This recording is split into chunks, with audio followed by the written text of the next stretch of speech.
Good morning class. My name is Sudhir Patel and today I am going to explain chapter 2 in physics of class 9th, motion in one dimension. Motion means गति in one dimension means एक दिशा में या एक में, यानी कि जो यहाँ हम जो मोशन की बात करेंगे वो एक दिशा में चली हुई गति है या दूरी है, उसके बारे में हम इस चैप्टर में डिस्क्रिप्शन करेंगे। तो सबसे पहले हम जो टॉपिक्स हैं, जो पॉइंट्स हैं, उनके बारे में डिस्क्राइब कर लेंगे। तो पहले जो इसमें जो पहला पॉइंट है वो है आपका स्केलर, यानी कि आपको स्केलर क्वांटिटीज़ के बारे में हम इसमें बात करेंगे। क्या है स्केलर क्वांटिटीज़, तो पहले समझ लेते हैं कि स्केलर क्वांटिटीज़ क्या होती हैं। स्केलर क्वांटिटीज़ वो क्वांटिटीज़ होती हैं, इसका मतलब सदिश, यानी कि ऐसी अदिश राशियाँ, यानी कि ऐसी राशियाँ, ऐसी क्वांटिटीज जिसमें केवल मैग्नीट्यूड होता है, सिर्फ मैग्नीट्यूड होता है, यानी कि उनकी न्यूमेरिकल वैल्यूज होती है। जैसे कि एग्जांपल की अगर हम बात करें, जैसे कि लेंथ, यानी कि मास हम बात करें, या टाइम की बात करें, जैसे कि टाइम जो होता है आप जैसे कि 5 सेकेंड है या 1 आवर है या 2 डेज है या 3 डेज है, देख सकते हैं कि आप किसी भी न्यूमेरिकल वैल्यूज है। Magnitude means numerical values of physical quantities, यानी कि अगर हम इसमें क्वांटिटीज की सिंपली बात करें तो क्वांटिटीज, यानी कि अगर हम सिंपल बात करना चाहते हैं तो क्वांटिटीज हैविंग ओनली मैग्नीट्यूड। अब सवाल ये आता है कि मैग्नीट्यूड क्या होता है। हम आपको बता चुके हैं कि मैग्नीट्यूड का मतलब होता है सिर्फ numerical values of physical quantity. अगर एग्जांपल की हम बात करें इसकी, तो एग्जांपल हम आपको बता चुके हैं, मास है, जैसे टाइम है, तो जो स्केलर क्वांटिटीज है, ऐसे एग्जांपल्स तो बहुत सारे हम आपको बता सकते हैं, जैसे कि डेंसिटी है या स्पीड है। तो इस तरीके से कई सारे एग्जांपल्स है। बस समझने की बात इसमें यह है कि स्केलर क्वांटिटीज वो होती है जिनमें केवल मैग्नीट्यूड होता है, यानी कि न्यूमेरिकल वैल्यूज होती है। अब हम बात करेंगे दूसरी क्वांटिटीज, यानी कि वेक्टर क्वांटिटीज की। तो वेक्टर क्वांटिटीज की अगर हम बात करें, क्या होता है वेक्टर क्वांटिटीज, तो वेक्टर क्वांटिटीज जो होती हैं वो उनमें दो चीजें होती हैं। मैग्नीट्यूड तो होता ही है, साथ में डायरेक्शन भी होती है। यानी कि क्वांटिटीज की बात करें तो क्वांटिटीज हैविंग, यानी दोनों चीजें होंगी उसमें। मैंने जैसे बताया आपको कि डायरेक्शन भी होगी, हैविंग डायरेक्शन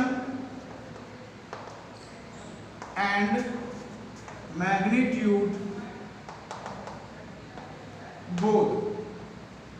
तो सवाल ये आता है कि इसमें और इसमें डिफरेंस क्या है। तो डिफरेंस ये है कि स्केलर क्वांटिटी में सिर्फ मैग्नीट्यूड होता है, जबकि वेक्टर क्वांटिटी में डायरेक्शन भी इंक्लूड होता है मैग्नीट्यूड के साथ साथ। अगर हम इसमें बात करें तो एग्जांपल की अगर हम बात करें तो एग्जांपल आपको हम बताया, जैसे डिस्प्लेसमेंट होता है, एग्जांपल डिस्प्लेसमेंट ले सकते हैं हम एग्जांपल में, या वेलोसिटी भी है आपका, जो आपकी क्या है, वेलोसिटी भी आपकी वेक्टर क्वांटिटी है। ऐसे बहुत सारे एग्जांपल हम ले सकते हैं, जैसे कि आपका फोर्स है।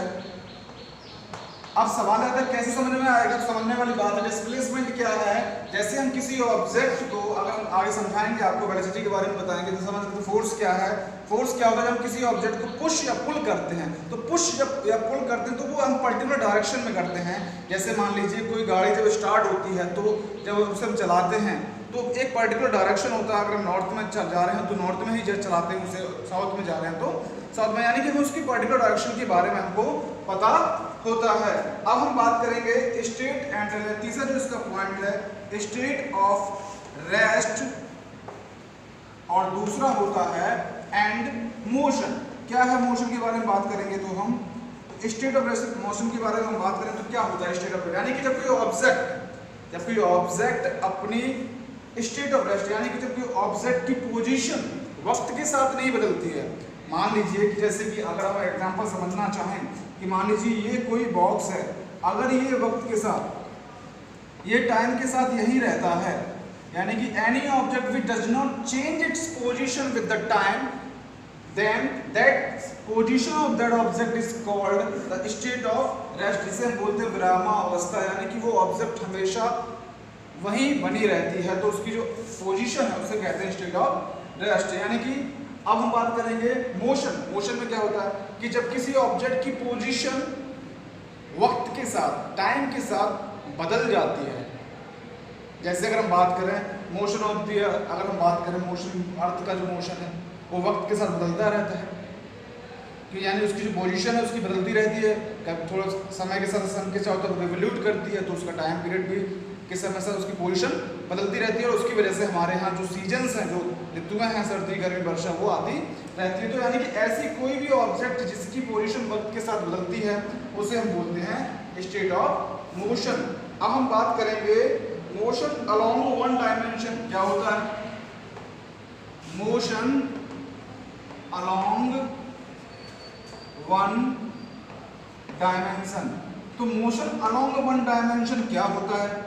समझने वाली बात है कि अलोंग वन डायमेंशन क्या होता है। तो मैंने कहा ना कि मोशन यानी गति अलोंग के साथ साथ वन डायमेंशन, एक दिशा में, सीधी रेखा में जो गति है किसी ऑब्जेक्ट की। अगर कोई ऑब्जेक्ट चल रहा है, कोई ऑब्जेक्ट मोशन में, और उसके जो मोशन है अगर वो एक ही डायरेक्शन में है, और वो भी डायरेक्शन कैसा हो?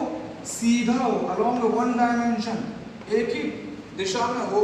यानी कि when a body is displaced in such a way that the motion, the linear displacement of each part of body remains same, but it moves along the same straight line path। यानी कि जो object है अगर वो एक ही दिशा में सीधी एक गति के साथ मूव करती रहे, तो उसकी जो मोशन है वो कहलाता है मोशन अलोंग वन डायमेंशन। तो अब हम जैसे कि हम बात करें motion of train on the track. Example के अगर मैं इसकी बात समझना चाहें तो जैसे आपने ट्रेन देखा होगा कि ट्रेन जो है वो एक ही ट्रैक पर एक ही डायरेक्शन में चलती रहती है, और वो भी जो ट्रैक होता है उसका सीधा ट्रैक होता है, यानी कि वो ट्रैक कुछ चेंज नहीं करती, उसी ट्रैक पर कंटिन्यू चलती रहेगी, और उसकी जो स्पीड है उस स्पीड के साथ साथ उसका जो पोजीशन है, जो उसकी स्थिति है, वो सेम बनी रहती है। तो ये एग्जाम्पल हम समझ सकते हैं इस तरीके से कि motion of train on it's track. तो अब हम बात करेंगे डिस्टेंस की। तो डिस्टेंस क्या होता है, डिस्टेंस के बारे में हम बात करेंगे। अब हम बात करेंगे डिस्टेंस के बारे में। डिस्टेंस यानी कि दूरी। तो डिस्टेंस क्या है? डिस्टेंस की अगर हम बात करें तो the length of path travelled by an object.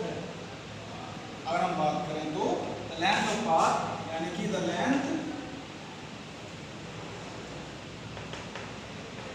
Of path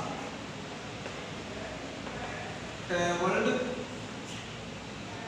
by an object is called distance।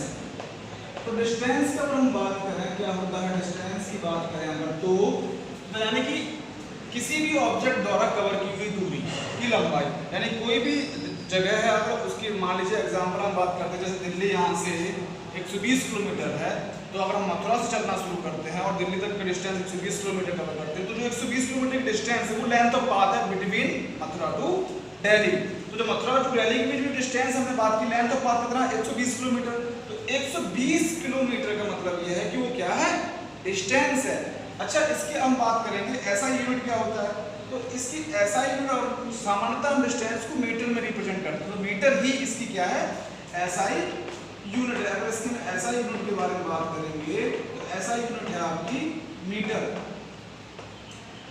इसके अलावा भी हम दूसरी यूनिट बात करते हैं, मीटर के अलावा भी हम सेंटीमीटर भी मेजर करते हैं, जो इसकी स्मॉलेस्ट इससे स्मॉलर है। लार्जर इससे बात करें तो किलोमीटर में भी करते हैं, जो इससे बड़ी है। लेकिन अगर हम इसको बात करें, एक आपकी जो डिस्टेंस वो क्या है, क्वांटिटी कौन सी है? तो डिस्टेंस जो आपकी है वो स्केलर क्वांटिटी है, क्योंकि इसमें डायरेक्शन का कोई पता नहीं होता। अब भाई हम मथुरा से दिल्ली जा रहे हैं तो बीच में जो लेंथ ऑफ ट्रैक है उसका पता नहीं वो किस किस डायरेक्शन में जा रहा है, उसका कोई पता नहीं। बस हमें मतलब किससे होता है? Total travelled distance of the path. तो जो भी है वो आपकी कहलाती है डिस्टेंस। इसकी ऐसा यूनिट होती है मीटर, इससे स्मॉलर यूनिट होती है सेंटीमीटर, इससे लार्जर यूनिट होती है किलोमीटर, और भी यूनिट्स होती हैं। मगर इसके साथ साथ ये होती है आपकी स्केलर क्वांटिटी। जो हम आपको बता चुके हैं, स्केलर क्वांटिटी में केवल सिर्फ और सिर्फ होता है मैग्नीट्यूड यानी कि न्यूमेरिकल वैल्यूज। अब हम बात करेंगे डिस्प्लेसमेंट की। तो डिस्प्लेसमेंट की हम बात करें तो distance between initial position and final position, यानी डिस्प्लेसमेंट क्या है, distance between initial and final position of an object, यानी कि किसी भी ऑब्जेक्ट की शुरू की स्थिति और आखिरी स्थिति के बीच की जो दूरी है वो कहलाती है डिस्प्लेसमेंट। यानी कि ये आपकी ऑब्जेक्ट शुरू यहां से होती तो ये है आपकी इसकी इनिशियल पोजीशन ए, और जब ये ऑब्जेक्ट यहाँ बी पर आती है तो ये इसकी कहलाती है फाइनल पोजीशन। यानी कि डिस्प्लेसमेंट जो होता है वो distance between initial and final position of an object होता है। Distance between initial and final position of an object is called displacement. अगर हम डिस्प्लेसमेंट भी, तो डिस्प्लेसमेंट और डिस्टेंस में फर्क क्या है, डिस्टेंस स्केलर क्वांटिटी है जबकि डिस्प्लेसमेंट आपका वेक्टर क्वांटिटी है। और इसको रिप्रेजेंट, अगर हम रिप्रेजेंटेशन की बात करें तो इसको हम इस तरीके से रिप्रेजेंट करते हैं, डी से या एस। ये आप देख रहे हैं डी और एस क्या है, डी और जो एरो आप देख रहे हैं इसका मतलब ये है कि ये पर्टिकुलर डायरेक्शन में जा रहा है। डिस्प्लेसमेंट जो होता है वो पर्टिकुलर डायरेक्शन की को शो करता है, यानी कि इसकी डायरेक्शन जैसे, और इसके साथ साथ इसकी अगर बात करें ऐसा यूनिट सेम है बिल्कुल आपकी डिस्टेंस की तरह, और इसका ऐसा यूनिट भी मीटर है। और अगर हम सीजीएस की बात करें सेंटीमीटर में, जैसे इसका सीजीएस में सेंटीमीटर है, तो इस तरीके से ये है आपका डिस्प्लेसमेंट। अब हम बात करेंगे स्पीड ऑफ बॉडी, यानी स्पीड के बारे में बात करेंगे। स्पीड क्या है, स्पीड क्या है, तो अब स्पीड को हम डिफाइन करें यानी कि गति, यानी the distance travelled by an object per unit time is called speed of that object and it is a scalar quantity. और स्पीड जो है वो हमेशा, अगर हम इसके ऐसा यूनिट की बात करें तो वो आपका जो होता है मीटर पर सेकंड होता है। जैसे ही समझ में क्या है, स्पीड में क्या होता है, स्पीड क्या है, distance covered by an object per unit time is called speed। ये स्केलर है क्योंकि इसमें केवल मैग्नीट्यूड होता है, यानी कि इसका फॉर्मूले की बात करें तो s बराबर होता है d upon t। Speed is equal to distance upon time. केवल इसमें क्या होगा, ओनली मैग्नीट्यूड होता है। स्पीड में सिर्फ क्या होता है, मैग्नीट्यूड, यानी कि distance covered by an object per unit time is called speed of that object. It is scalar quantity means only having magnitude. Formula है s is equal to d upon time. अगर हम ऐसा unit की बात करें तो होता है मीटर पर सेकंड। ये डिस्टेंस को मीटर से रिप्रेजेंट करते हैं, टाइम की ऐसा यूनिट होती है s, तो ये हो गया आपका इस तरीके से स्पीड। अब हम बात करेंगे वेलोसिटी की। तो वेलोसिटी क्या होता है,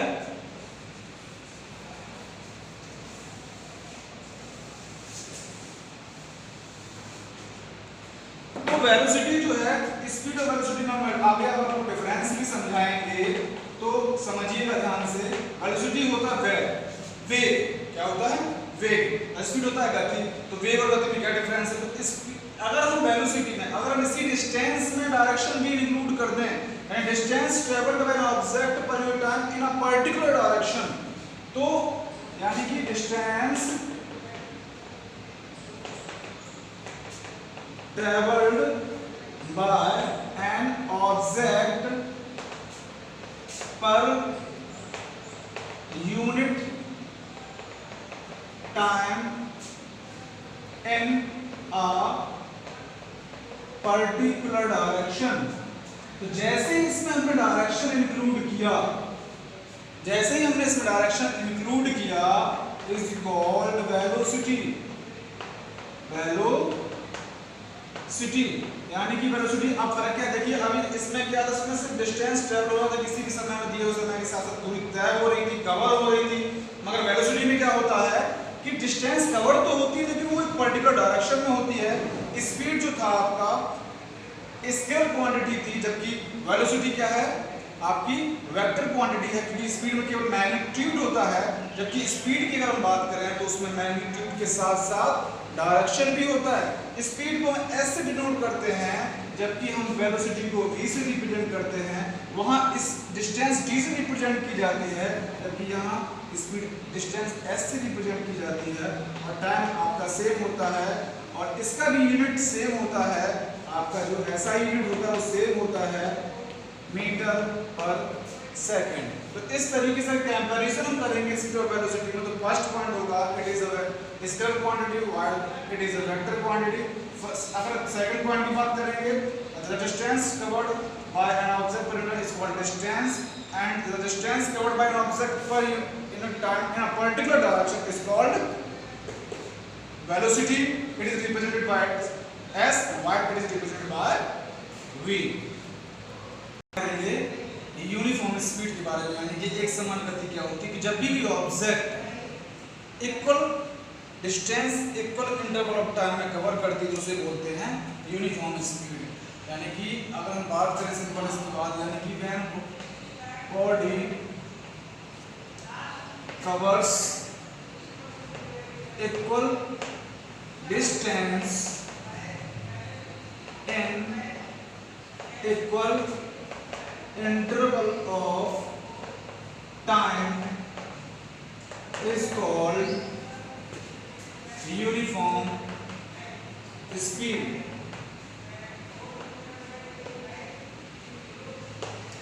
यूनिफॉर्म स्पीड यानी कि एक समान गति। अब एग्जाम्पल की बात करें, यानी कि motion of spherical motion on the frictionless surface.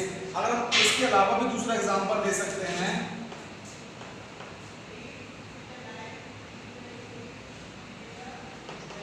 Motion of an object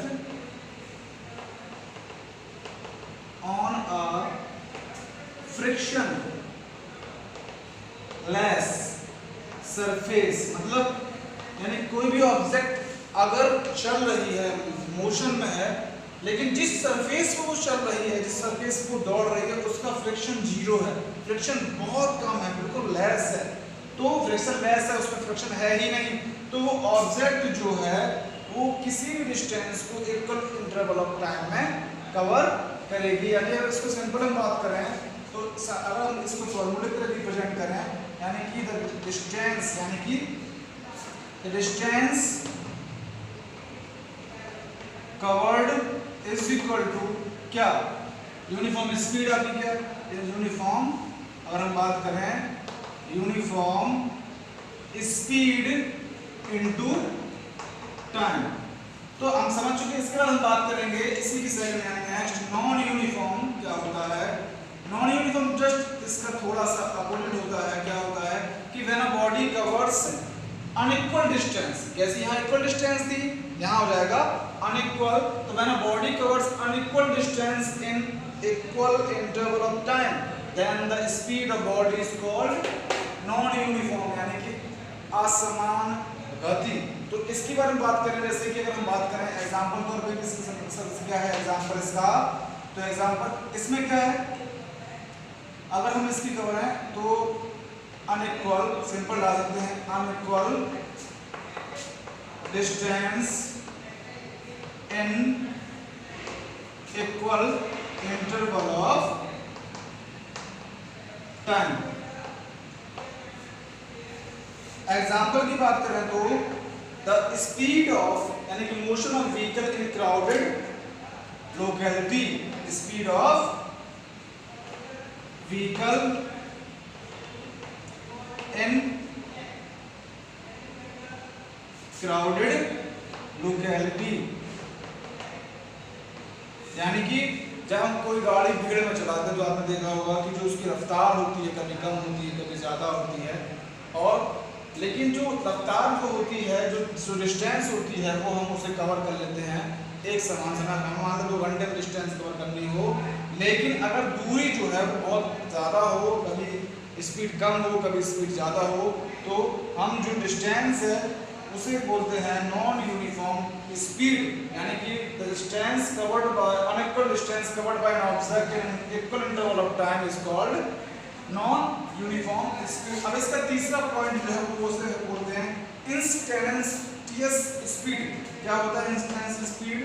INTANTPOUS।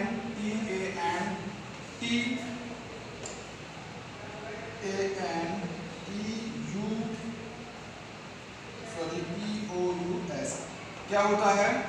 Hindi में से बोलते हैं तत्कालिक, यानी कि जब कोई ऑब्जेक्ट अलग अलग स्पीड में अलग अलग स्पीड के साथ जब डिस्टेंस कवर करती है तो जब उसकी जो इंस्टेंट स्पीड होती है यानी कि तत्काल जो गति होती है उसे बोलते हैं इंस्टेंटेनियस स्पीड, यानी कि तत्कालिक गति। यानी कि when a body moves on a variable speed then the speed of body in instant is called instantaneous speed.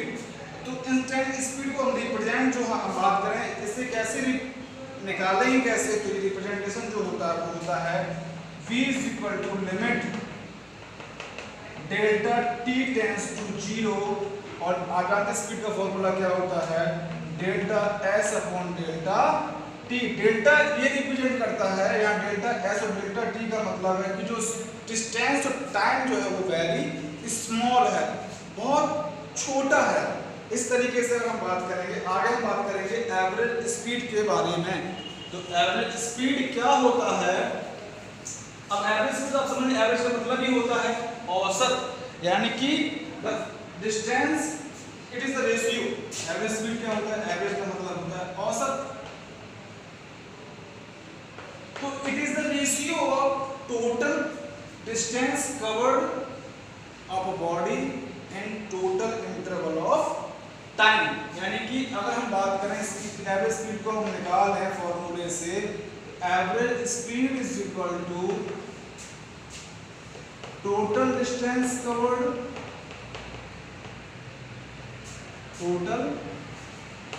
Distance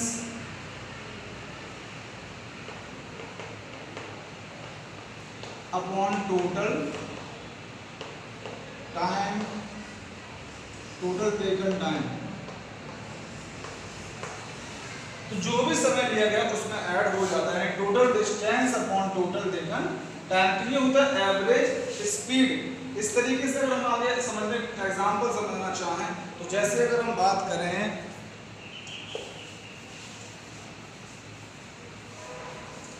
तो पहले हमने बात की यूनिफॉर्म स्पीड की, फिर हमने बात की नॉन यूनिफॉर्म स्पीड की, फिर हमने बात की इंस्टेंटेनियस स्पीड की और फाइनली हमने बात की एवरेज स्पीड की, यानी कि it is the ratio of total covered distance in total interval of time and total time of journey. जो भी कुल समय लिया जाता है और जो भी कुल डिस्टेंस कवर की जाती है ऑब्जेक्ट के द्वारा उसे बोलते हैं एवरेज स्पीड। अब हम बात करेंगे वेलोसिटी की, ऑलरेडी पहले भी बात कर चुके हैं। तो वेलोसिटी क्या होता है? वेलोसिटी को बोलते हैं वेग।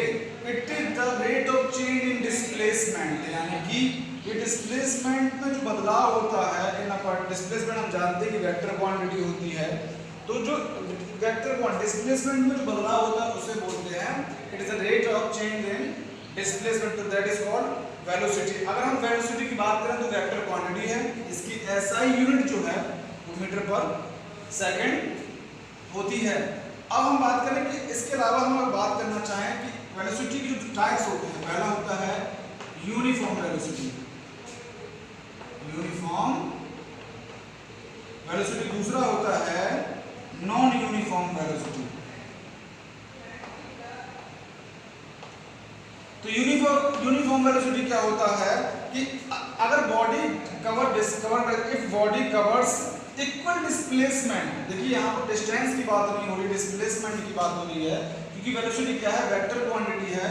तो यहाँ पर हम जहाँ हमने स्पीड की जब बात की थी वहाँ डिस्टेंस की बात की थी, जबकि हम वेलोसिटी की जब बात करेंगे यूनिफॉर्म वेलोसिटी की तो यहाँ पर डिस्प्लेसमेंट की बात करेंगे। यानी कि if a body covers equal displacement in equal interval of time is called uniform velocity. यहाँ डिस्प्लेसमेंट की बात कर रहे हैं हम, तो समझिए दोबारा समझा देते हैं कि if a body covers equal displacement in equal interval of time is called uniform velocity. Example हम बात कर सकते हैं कि एग्जांपल में हम ले सकते हैं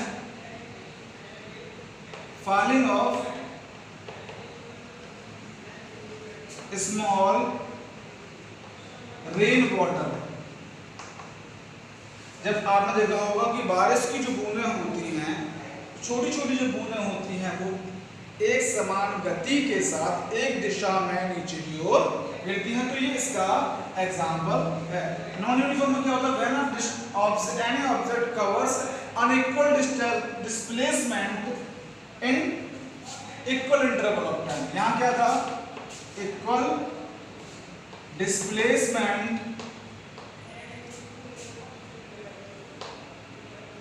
इन इक्वल इंटरवल ऑफ टाइम। जबकि यहां क्या था? यूनिफॉर्म वेलोसिटी के बारे में। तो दोनों में डिफरेंस सिर्फ इतना होता है कि equal displacement in equal interval of time, यानी कि यूनिफॉर्म वेलोसिटी का मतलब होता है कि when any body covers equal displacement in equal interval of time is called uniform velocity. Example बात करते हैं falling of small rain water, small droplets of rain water, यानी कि हम यहाँ बात करते हैं small droplets of rain water. ऐसे नॉन यूनिफॉर्म बस थोड़ा सा फर्क हो जाता है कि यहाँ पर जो डिस्प्लेसमेंट है वो इक्वल की जगह अनइक्वल हो जाता है। Unequal displacement in equal interval of time. बस ये थोड़ा सा डिफरेंस है। अगर हम इसमें बात करें, इसके एग्जांपल की बात करें तो मोशन ऑफ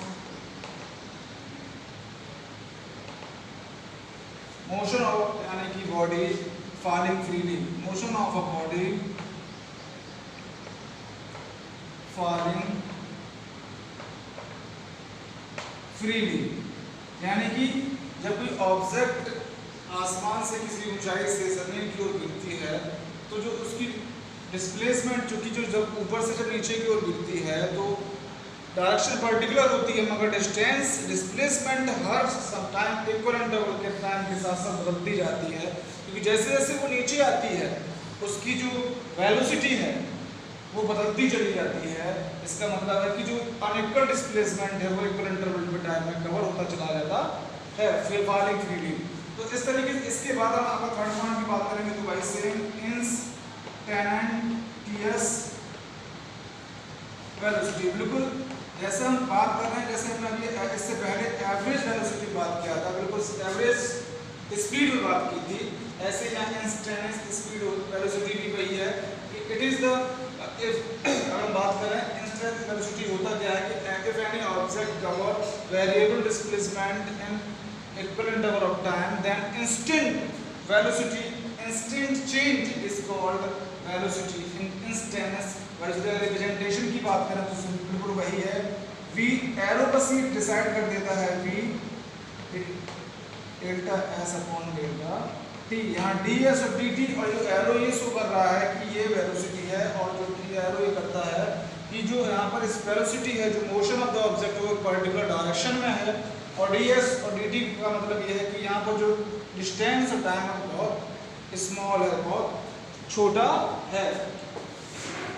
अगर हम कंपेयर की बात करें कि स्पीड और वेलोसिटी में कंपैरिजन क्या है, तो speed is a scalar quantity while vector is a velocity is a vector quantity. और अगर हम सेकंड पॉइंट बात करें कि तो हम आपको समझा चुके हैं स्पीड जो होता है वो distance covered by unit interval of time, unit time है, जबकि वेलोसिटी की अगर हम बात करें तो डिस्टेंस कवर्ड बाय पर unit time in a particular direction है।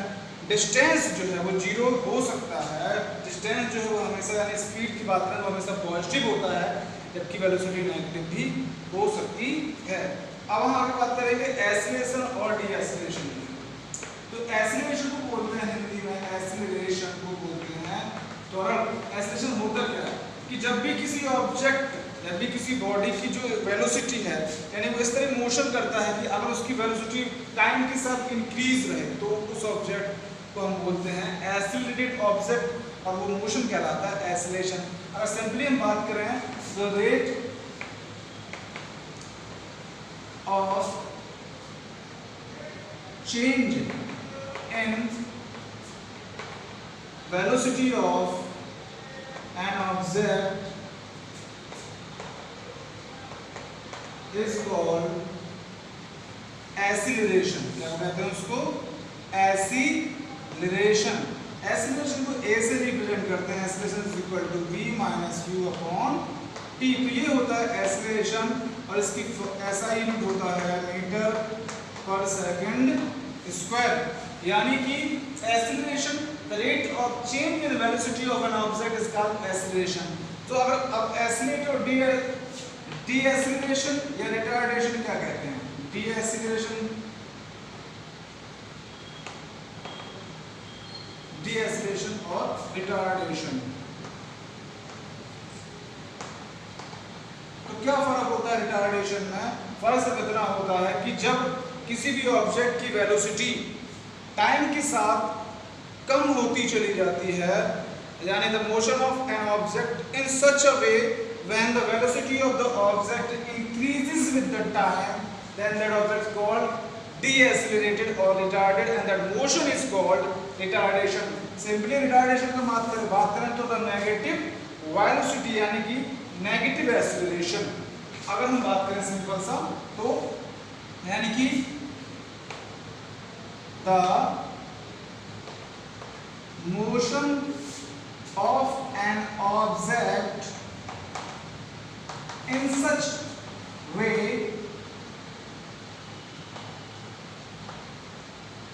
that the velocity of that object decreases। यहाँ सबसे important point जो है वो याद रखना, decreases with the time is called retardation। Retardation हमेशा जो होता है वो नेगेटिव होता है, यानी कि एक्सीलरेशन जो होता है वो पॉजिटिव होता है, रिटार्डेशन हमेशा नेगेटिव होता है।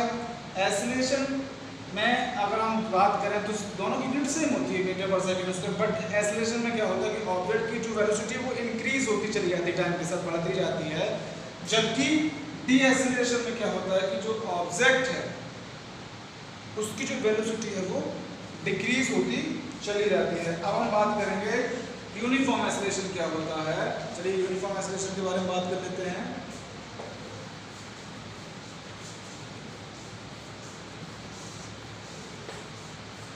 यूनिफॉर्म एक्सीलरेशन, इससे पहले भी हम बात कर चुके हैं यूनिफॉर्म स्पीड की, सेम हाल यहाँ पर भी है यूनिफॉर्म एक्सीलरेशन।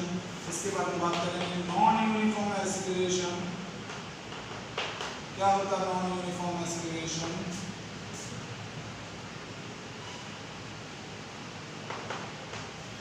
तो देखिए एक्सीलरेशन अभी हमने बताया यूनिफॉर्म एक्सीलरेशन क्या होता है, एक्सीलरेशन समझा चुके हैं कि the rate of change of velocity in an object is called acceleration.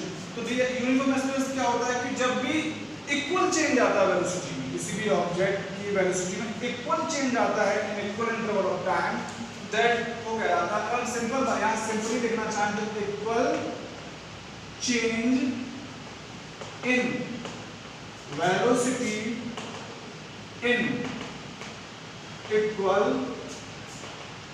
Interval of time, that is uniform acceleration.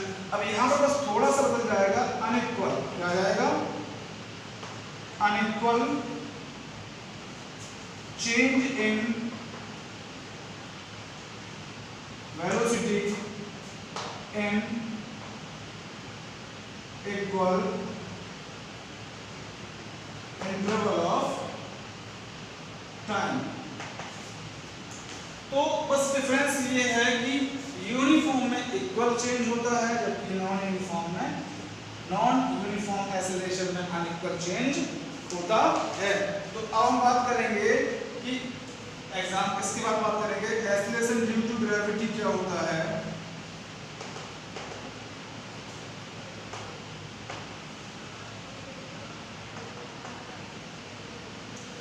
तो acceleration due to gravity, gravity means गुरुत्व, गुरुत्व यानी कि जो फोर्स ऑफ अट्रैक्शन पृथ्वी के द्वारा लगाया जाता है किसी भी ऑब्जेक्ट को अपने ओर अट्रैक्ट करने के लिए, दैट इज कॉल्ड ग्रेविटी, यानी कि एक्सीलरेशन ड्यू टू ग्रेविटी। तो हम बात करें कि जब भी कोई ऑब्जेक्ट फ्रीली आसमान से जमीन की ओर गिरती है तो वो जो एक फोर्स महसूस करती है, यानी कि जो उसकी वेलोसिटी में जो चेंज आता है वो वेलोसिटी ऑफ चेंज कहलाता है एक्सीलरेशन ड्यू टू ग्रेविटी, यानी कि जिसे हम डिनोट करते हैं स्मॉल जी से। स्मॉल जी की दो वैल्यू होती है, तो 10 मीटर पर सेकंड स्क्वायर होती है, दूसरी जो होती है वो होती है 9.8 मीटर पर सेकंड स्क्वायर, यानी कि अलग अलग दोनों वैल्यू यूज की जाती हैं सिचुएशन के आधार पर।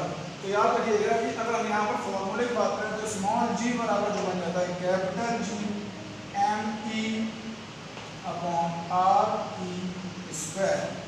कैपिटल जी स्मॉल जी आप जानते हैं कि रिलेशनशिप है, ये जो आप देख रहे हैं ये यूनिवर्सल ग्रेविटेशनल लॉ है, यानी कि स्मॉल जी यानी कि ये है आपका ग्रेविटेशनल कांस्टेंट जो है वो जो अर्थ के लिए यूज किया जाता है। ये इंटरनेशनल ग्रेविटेशन जो है ये आपका जो है अर्थ का मास है, और यहाँ पर जो रेडियस आप देख रहे हैं ये अर्थ की रेडियस है। इस तरीके से हम बात करें यूनिवर्सल कांस्टेंट तो ये रिलेशनशिप होता है कैपिटल जी और स्मॉल जी के बीच में। तो इस तरीके से अभी तक हमने जो समझा यानी scalar quantity, vector quantity, speed, displacement और वेलोसिटी, इसके बाद uniform non uniform speed, non uniform and non uniform velocity and uniform and non uniform acceleration.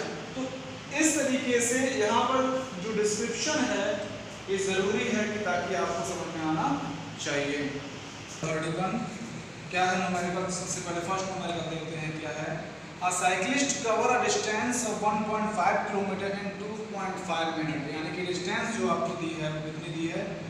Distance आपको दी है 1.5 किलोमीटर और आपको जो टाइम दिया है वो दिया है 2.5 मिनट। आपको निकालना क्या है? यानी कि आपको स्पीड निकालना है, वो भी SI यूनिट में। तो हमने आपको बताया था कि स्पीड की जो SI यूनिट होती है वो मीटर पर सेकंड होती है। तो सबसे पहले हम क्या करेंगे, किलोमीटर को मीटर में कन्वर्ट करेंगे। तो 1 किलोमीटर में होता है 1000 मीटर। इसके बाद इसके डेसिमल को हम हटाएंगे तो नीचे हो जाएगा 10, 1 0 cancel is equal to 1500 metre. अब हम बात करेंगे मिनट को भी कन्वर्ट करना है, तो 1 मिनट में होता है आपका 60 सेकंड, यानी कि इनटू 60 सेकंड। टाइम उठाएंगे तो आएगा 10, 5 2 10 और 5 5 से 25, 2 से 30 इज इक्वल टू आएगा 150 सेकंड। तो स्पीड का हमने आपको फॉर्मूला बताया, होता क्या है? S is equal to D upon T। D है आपका 1500 मीटर और T है आपका 150 सेकंड, यानी कि आंसर हो गया आपका 10 मीटर पर सेकंड। तो ये जो SI यूनिट है यानी कि हम स्पीड कहते हैं, स्पीड इज इक्वल टू हो गया 10 मीटर पर सेकंड। तो इस तरीके से ये हो गया आपका फर्स्ट न्यूमेरिकल। अगर हम सेकंड की बात करें, सेकंड भी अगर हम समझना चाहें सेकंड में क्या है तो सेकंड क्वेश्चन समझ लेते हैं कि सेकंड में क्या दिया है कि एक ट्रेन जो है वो रेस्ट से शुरू होती है, यानी कि रेस्ट से मतलब खड़ी है, चलना शुरू करती है, और यानी कि उसका जो U है वो कितना है? 0 है। रेस्ट जो डिस्टेंस कवर करती है, यानी कि अगर हम बात करें तो जो डिस्टेंस है S वो है आपका 450 मीटर। टाइम जो है यानी कि उसमें दिया है 2 मिनट, तो मिनट को कन्वर्ट करो सेकंड में तो हो जाएगा 2 × 60 second is equal to 120 second. तो स्पीड पूछ रहा था, स्टडी स्पीड क्या है? अगर हम इसकी बात करें स्टडी स्पीड की, तो अगर हम फॉर्मूला यूज करना चाहें नाउ, अगर हम इसे सॉल्व करेंगे तरीके से S बराबर, और ये आपका D है, तो S बराबर D अपॉन T, अगर आप सॉल्व करेंगे 450 अपॉन 120 मीटर पर सेकेंड, तो आपका जो आंसर है सॉल्व करने के बाद आप तो बिल्कुल सेम इसी की तरीके से है जैसा हमने फर्स्ट क्वेश्चन किया है। आगे आप स्वयं इस क्वेश्चन करेंगे, कैलकुलेशन सॉल्व आपको करना है। यहाँ 0 से 0 कैंसिल हो जाएगा और इधर आपका रिड्यूस करेंगे तो 3.75 मीटर पर सेकेंड आंसर आएगा।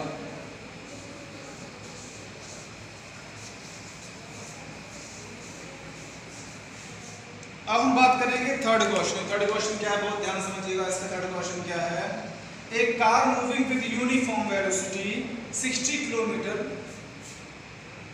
यानी कि with uniform velocity 60 kilometre per hour retards, यानी कि उसकी स्पीड डिक्रीज हो जाती है इन 10 सेकंड में और पहुंच जाती है 45 किलोमीटर।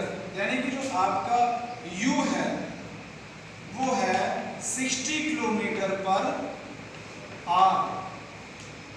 इसको हम पहले मीटर पर सेकंड में कन्वर्ट करेंगे तो 60 इंटू 5.18 मीटर पर सेकंड, तो 6 3 जा 18 और ये 10, यानी कि ये हो जाएगा 50 अपॉन 3 मीटर पर सेकंड। इसके बाद टाइम उसने दिया है t इज इक्वल टू दिया उसने आपको 10 सेकंड और v दिया है आपको 45 किलोमीटर पर आवर। इसको भी रिड्यूस करेंगे मीटर पर सेकंड में कन्वर्ट करेंगे तो 5.18 का मल्टीप्लाई होता है मीटर पर सेकंड, यानी कि 3 6 जा 18 और इधर 15 आएगा। फिर से रिड्यूस करेंगे हम 3 2 जा 6 और 3 5 जा 15 इज इक्वल टू आएगा 25/2 मीटर पर सेकंड। तो हमसे क्या पूछ रहा है, फाइंड द रिटार्डेशन। याद रखना रिटार्डेशन हमेशा नेगेटिव आता है ना। रिटार्डेशन का सेम फॉर्मूला होता है आपका ऐसे, a बराबर v minus u upon t। v है 40, सॉरी v है आपका 50 अपॉन 3 माइनस u है आपका 25, v है आपका 25/2 माइनस u है आपका 50 अपॉन 3 अपॉन t है आपका 10। और जो एक्सीलरेशन आएगा मीटर पर सेकेंड यानी कि नेगेटिव आएगा। अगर हम इसे सॉल्व करेंगे आगे तो देखिए एलसीएम आएगा दोनों का 6, ऊपर हो जाएगा 3 तो 75 हो जाएगा माइनस 100 अपॉन 10। सॉल्व करेंगे यहाँ पर तो ये हो जाएगा आपका माइनस का 25/6 अपॉन 10 मीटर पर सेकंड। इस तरीके से अगर हम आगे सॉल्व करेंगे, यहाँ मान लेते हैं कि इसके नीचे 10 के नीचे 1 है तो ये हो जाएगा फर्स्ट फोर्थ और second third. First fourth second third में हम लेंगे तो ये हो जाएगा माइनस का 25/6 इंटू 10। रिड्यूस करेंगे हम तो 5 5 25, 5 2 10, नीचे आएगा माइनस 5/12 मीटर पर सेकेंड। जब इसे सॉल्व करेंगे तो आंसर आएगा माइनस 4. अगर हम इसे सॉल्व करेंगे तो 4.2 मीटर पर सेकेंड। याद रखिएगा रिटार्डेशन हमेशा नेगेटिव आता है, इसलिए जो आंसर है आपका वो नेगेटिव आया है। एक्सीलरेशन निकालना है तो एक्सीलरेशन में क्या क्वेश्चन बोल देखिए उन्होंने क्या क्या दिया था, ट्रैक्स मूव्स विद वेलोसिटी, यानी कि आपको दिया है u कितना दिया है 36 किलोमीटर पर आवर। इसको हम मीटर पर सेकंड में कन्वर्ट पहले करेंगे। इसके बाद उन्होंने दिया है v 72 किलोमीटर पर आवर। जैसे मैंने थर्ड क्वेश्चन किया था उसमें सिर्फ मीटर पर सेकंड में कन्वर्ट करने के लिए 15/18 का मल्टीप्लाई किया था, वैसे यहाँ पर भी करेंगे। t is equal to 5 second दिया है और आपको यहाँ एक्सीलरेशन निकालना है तो वही फॉर्मूला आप यूज करेंगे v minus u upon t। और आगे आप इसके आगे आप स्वयं सॉल्व करेंगे। बस याद रखिए कि पॉजिटिव आएगा और उससे पहले से कन्वर्ट कर लीजिए, जैसे हमने थर्ड क्वेश्चन में कन्वर्ट किया है। ऐसे ही 5th क्वेश्चन है। 5th क्वेश्चन से पहले हम 6th क्वेश्चन समझ लेते हैं। क्या है 6th क्वेश्चन, ध्यान समझिएगा। A aeroplane flies 200 kilometre with a speed of 300 kilometre per our. अगर हम बात करें कि 1 घंटे में 300 किलोमीटर कवर करता है तो 200 किलोमीटर कितने, यानी कि अगर हम फर्स्ट पॉइंट की बात करें तो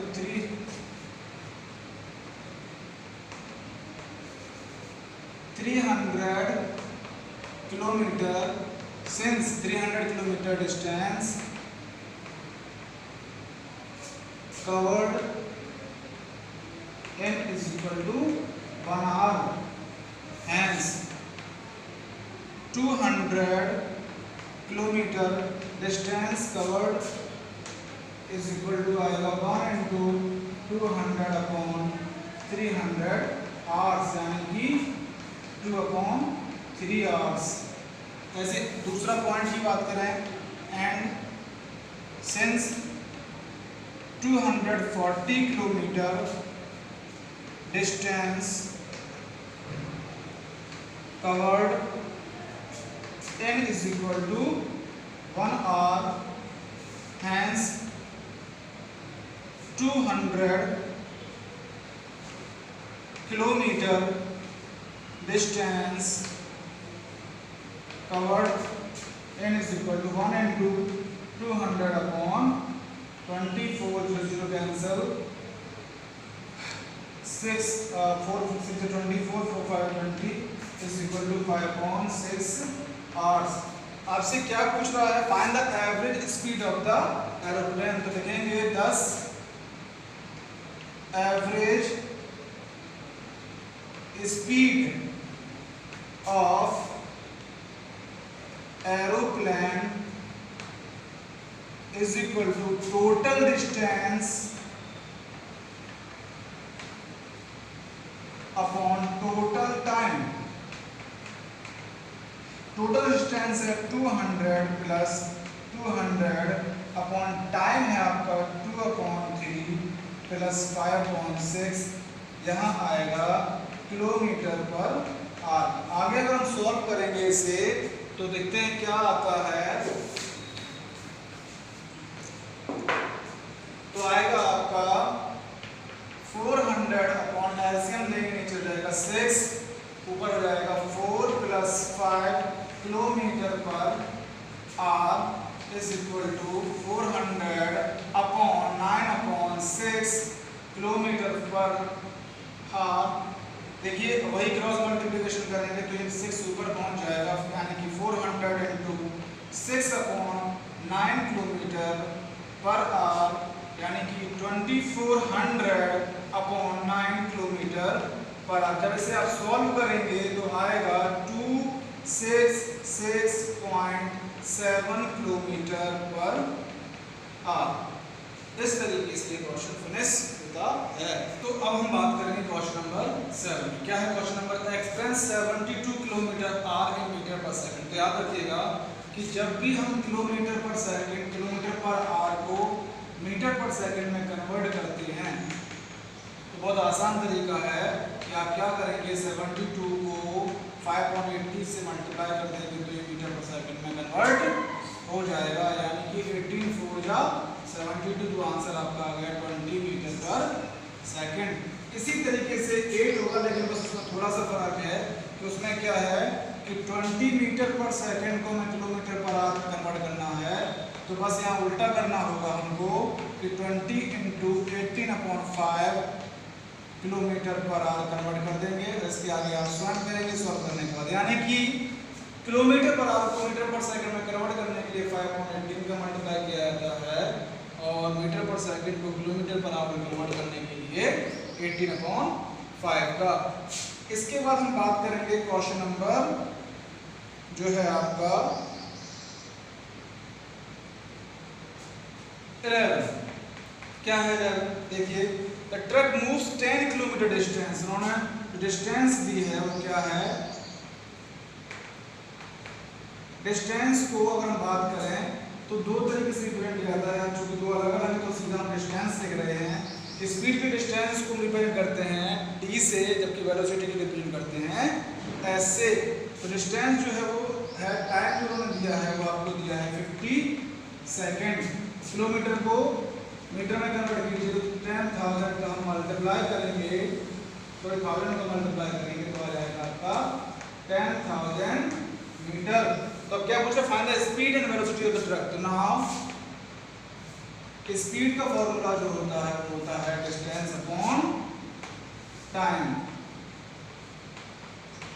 यानी कि डिस्टेंस है 10,000 मीटर, टाइम है 50 सेकेंड, तो आएगा आपका 200 मीटर पर सेकेंड। अब इसकी कोई डायरेक्शन तो होती नहीं है। अगर वेलोसिटी की बात करें तो v = होता है s अपॉन t, यानी कि इसकी पर्टिकुलर डायरेक्शन होता है।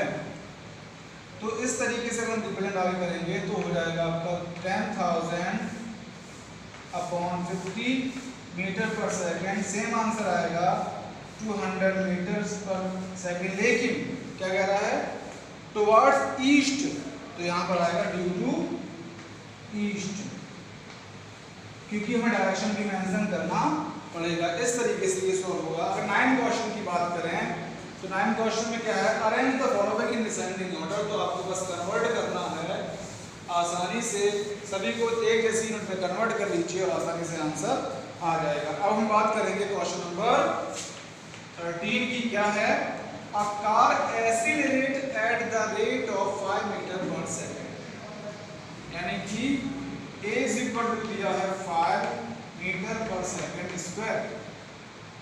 तो find the increase in its velocity. आपको v पूछ रहा है, u जो है वो 0 है और t जो है वो है 5 सेकेंड। ना तो एक्सीलरेशन का फॉर्मूला होता है a = v - u upon t।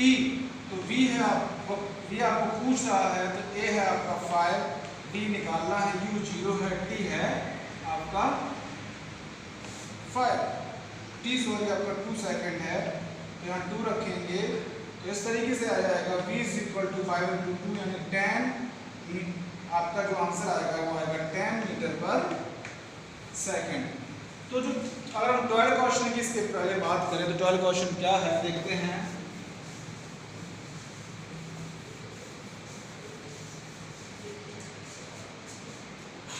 Twelve question में क्या समझ लेते हैं इससे पहले कि 12 क्वेश्चन में था a body start from rest, यानी कि उसमें u = 0 दिया है, एंड एक्वायर्ड द वेलोसिटी यानी कि v = उसमें दिया है 200 मीटर पर सेकेंड, टाइम दिया है t = 10 सेकेंड। तो आपको पूछा क्या है a, तो बस वही सेम जैसे हमने 13 में किया है, आप a का फॉर्मूला लगाएंगे और आसानी से a निकाल लेंगे, बिल्कुल सेम टू सेम 13 की तरह। अब हम बात करेंगे क्वेश्चन नंबर 15 की। तो 15 क्या है देखते हैं। A boy moving by a bike with a velocity of 5 metre per second, यानी कि v दिया है 5 metre per second, accelerate for 5 second, t दिया है 5 second, at the rate of, और a दिया है आपको 2 मीटर, यानी सॉरी ये u है आपका, और a दिया है 2 मीटर पर सेकेंड। इसका फाइनल वेलोसिटी पूछ रहा है, यानी कि v = पूछ रहा है। तो नाउ बिल्कुल सेम टू सेम करेंगे, a = ऐसे का फॉर्मूला लगाएंगे आप, t पुट करेंगे और यहाँ से आप जो है v की वैल्यू निकालेंगे आगे, यानी कि सेम, यानी कि 12, 13, 15 और 14 भी इसी तरीके। 14 में क्या चेक कर लेते हैं एक बार, 14 में क्या क्या दिया वो देख लेते हैं। आपको करना आपको है, a car moves with the speed of 100 meter, यानी कि u जो है वो 100 मीटर पर सेकेंड दिया है, come to rest by applying brakes in 10 second, यानी कि आपको v जो है वो 0 है और t जो है वो आपका 10 सेकेंड है। तो आपसे पूछ रिटार्डेशन आता है, फॉर्मूला तो वही लगेगा लेकिन रिटार्डेशन आएगा वो नेगेटिव आएगा। नाउ रिटार्डेशन का फॉर्मूला भी आप यही लगाएंगे, लेकिन जो रिटार्डेशन है वो v 0 हो जाएगा यहाँ पर, और u की वैल्यू जैसे आप रखेंगे तो आपका answer 10 metre per second square आ जाएगा। बहुत चीजें याद रखिएगा। रिटार्डेशन जो होता है, रिटार्डेशन आपसे पूछा तो रिटार्डेशन जो आएगा वो हमेशा नेगेटिव आएगा, तो ये आंसर भी आपका नेगेटिव आएगा। इस तरीके से ये फर्स्ट पार्ट है इस चैप्टर का कंप्लीट होता है पेज नंबर 31 के न्यूमेरिकल के साथ।